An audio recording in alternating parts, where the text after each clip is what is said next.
So this is going to be called White Eyes, and I'm going to be posting this once a week. And I'm going to see see how much you like it on this video, okay? So 5 years ago, Danzo decided the Mangekyo Sharingan was too important for Konoha to lose. Instead, the Uchiha, appeased by the death of their rival clan at the hands of Neji Hyūga. The event causes changes for many characters, changes that will shake Konoha to its foundations. Upgraded Byakugan Dark, not as dark as Sasuke. Just let you know, I got this from fanfiction.com, and it was made by Adam Ant 39. So Neji is going to be aged up. He's going to be the same age as Itachi when he killed the Uchiha clan. But oh yeah, the Uchiha clan is not going to be dead in this one. And now it's going to be the same age. So there would be an upgraded Byakugan other than Tisugan.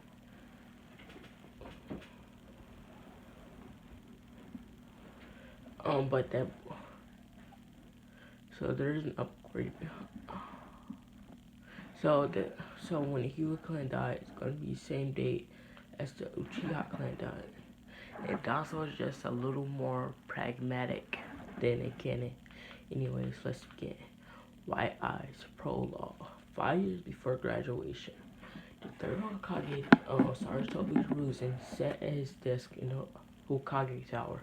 The endless stack of paperwork in front of him was temporarily forgotten as he leaned back in his chair with a pipe in his mouth.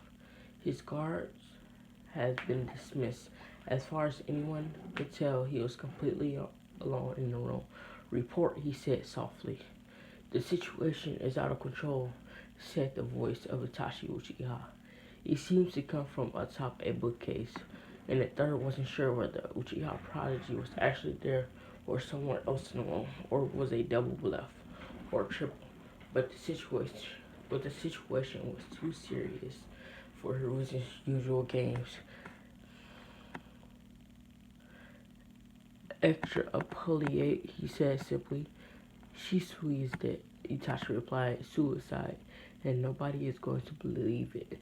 You will take the blame, the third act. I have no choice. There was a pause.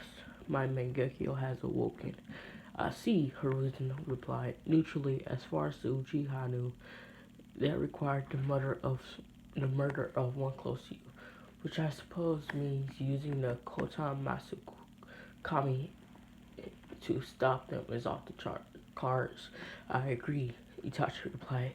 An interesting choice of words, suggesting it was unfeasible rather than impossible. Hiruzen knew where one of Shisui's eyes had gone. He wondered about the other. The situation is about to escalate. Itachi continued. Before we had a week. Now I don't know. I can't tie it to my disapproval up for the Hokage massacre. Hokage-sama. I understand, the third replied. It was sometimes hard to remember. Itachi was just so old friend. Do you insist that the best course of action is a massacre? That was not addressed to Itachi. There was a pause before an unoccupied corner of the room spoke up. The Uchiha should not be exterminated. No. The third raised his eyebrows. Really? Danzo? I'm glad you have regained some senses. Do not mistake my intentions, the voice replied. The primary objective is and must always be the protection of Konoha. The Uchiha clan dead is better than a coup d'etat, but it is not optional. Their ability to obtain the Mangekyo Sharingan makes them an incredible asset to the village, a value which must be weighed. I trust you don't intend to let the attack succeed, the third replied. Once again, feeling dirt by the roots leader. Pragmatism. They intend to kill me, Danzo. I would find that rather upsetting. This week will not end without bloodshed, Danzo replied. But we possess the privilege to choose whose blood. No, I do not believe that we should let them get away with their shenanigans. That would look bad. We also cannot be seen to appease them for the same reason. The third thought, so you intend to appease them without doing so visibly, which you realize would require them getting more power in government, which in turn would involve. He paused as he realized where Donzo's mind was going. Itachi caught on too. He wants to massacre a different clan.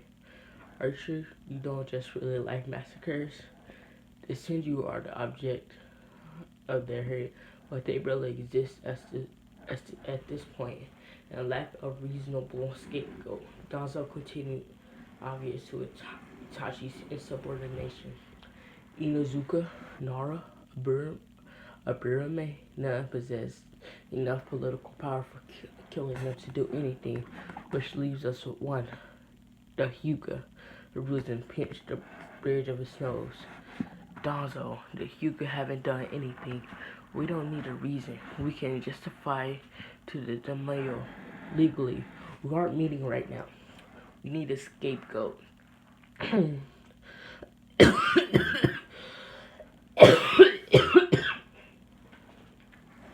Legally, we aren't meeting right now. We need a scapegoat with the power and motive to have reasonably slaughtered their entire clan completely independently. The Hyūga conventionally provide one. Neji, Itachi whispered.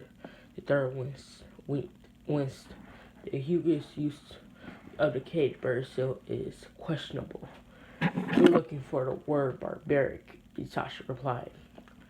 Neji doesn't have the skill. Neji does have the skills, and he does have a motive. Hiruzen continued, nodding his head to concede the point.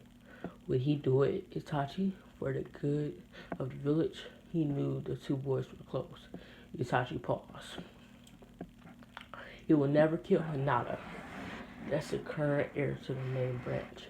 As much as he rants about her, well, you know how I feel about Sasuke. It's ideal to leave at least one alive, Danzo muttered thoughtfully. A male heir would be more convenient, but she would be able to continue the clan. Itachi shuddered but kept going. Neji's just left the hospital for reasons he won't talk about. Tomorrow he'll be in fighting shape, and yes, he'll be willing. I'm sure of it. He has a better reason than what we planned for me, at least, which really was just being a really big meaning. Are we certain about this? Said the Hokage. We are going to stop the Uchiha from betraying us by killing the Uchiha's enemies. Pragmatically, it makes sense, Danzo replied. The Hyūga's value is comparatively limited. The Byakugan doesn't have a Mangekyo. Hiruzen kept carefully silent. There was a blur, and Itachi became visible in the center of the room. He bowed to the third. I'll go tell him. S-class secrecy. I know. He rose and walked towards the door, pausing with his hand on the handle. Neji's never going to forgive himself for this. You know that, right? He vanished in a fluttering of crow's wings. Sarutobi glared at the corner of the room that probably contained Danzo. I'm totally disbanding the route after this. Danzo said whatever. A few days later, a 7-year-old Hinata Hyūga skipped happily back towards the Hyūga compound after an afternoon of her favorite pastime, Naruto spotting. She had admittedly gone on a bit longer than she had planned to, and now it was dark out. But the two gate guards she'd expect to chew her out were conspicuously absent. She got 10 steps before she saw the first body.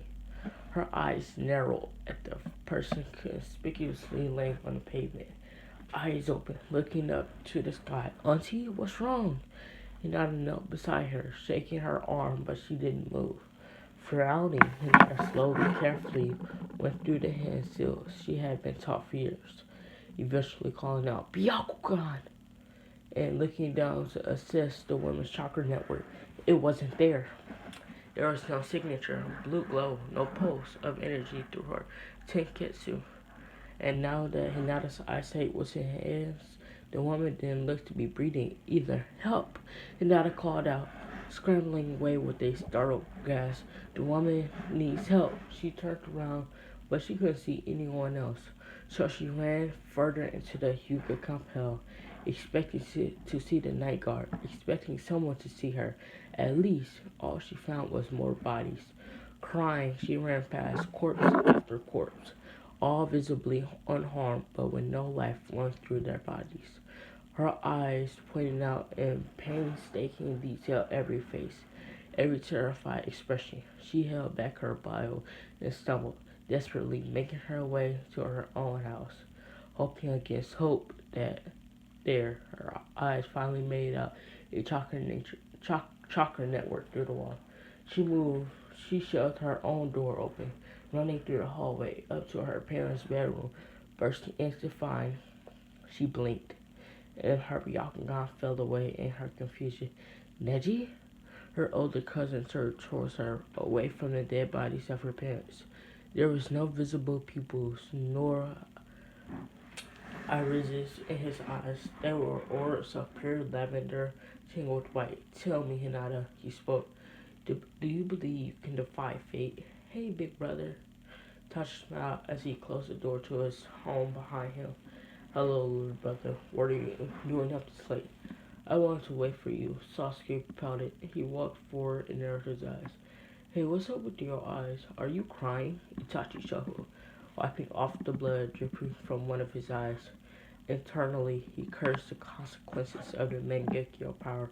It's nothing, little brother. I'm here, and everything's alright.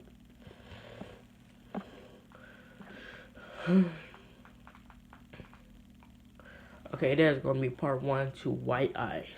Okay, thank you. You find it on fanfiction.org. Peace.